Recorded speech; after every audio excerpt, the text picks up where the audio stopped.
আসসালামু আলাইকুম। আমার হাতে যে টুইল প্যান্টটা দেখতে পাচ্ছেন, এটা শুরুতে বলে দিলাম, এটা হচ্ছে মাস্টার কপি একটা প্রোডাক্ট। আমরা অরিজিনাল বলে প্রতারণা করে সেল করতেছি না, আমরা সবসময় সত্য কথাটা বলে দিই। এটা একদম কালো কুচকুচে, হয়তোবা ভিডিওতে একটু মানে লাইট মনে হতে পারে।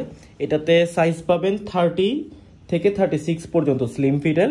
যেমন এটা হচ্ছে 30, এটা ফিতার মাপে যাদের 31 থেকে 32 কোমরে তারা পড়তে পারবেন। দেখেন এই প্যান্টগুলা কপি হলেও একদম অরিজিনালের যে কোয়ালিটি সেটার কাছাকাছি মেক করার চেষ্টা করা হয়েছে। এখানে অরিজিনাল প্রত্যেকটা অ্যাক্সেসরিজ কিন্তু ইউজ করা হয়েছে এবং কোয়ালিটি আলহামদুলিল্লাহ অনেক ভালো।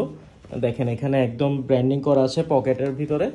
এরপর এখানে বাটন দেয়া আছে, এই হ্যাং ট্যাগ, কেয়ার লেভেল সব কিছু আছে। 97% এটার হচ্ছে কটন এবং 3% পলিস্টার ইলাস্টেন। অনেকে জিজ্ঞেস করেন নামাজ পড়তে সমস্যা হবে কিনা। দেখেন স্প্যান্ডেক্স আছে, তো নামাজ পড়তে কোনো সমস্যা হবে না ইনশাল্লাহ। এটা হচ্ছে ব্যাক সাইডটা, এটা হচ্ছে ব্যাক পকেট, এটা ব্যাক পকেট, এটা হচ্ছে ব্যাক পকেট। এখানে কিন্তু ডকার্সের এই যে ট্যাগ লাগানো আছে। সো এই প্যান্টটা যারা নিতে চান 30, 32 এবং 36 তিনটা সাইজ আছে। 34 সাইজটা শেষ হয়ে গেছে। দয়া করে আপনাদের কোমর ফিতার মাপে অ্যাকুরেট কত সেটা আমাদেরকে জানাবেন। ইনশাল্লাহ আমরা আপনাদেরকে আপনার কোমরের অ্যাভেলেবেল সাইজ থাকলে সেটা আপনাদেরকে জানাই দিব। আসসালামু আলাইকুম।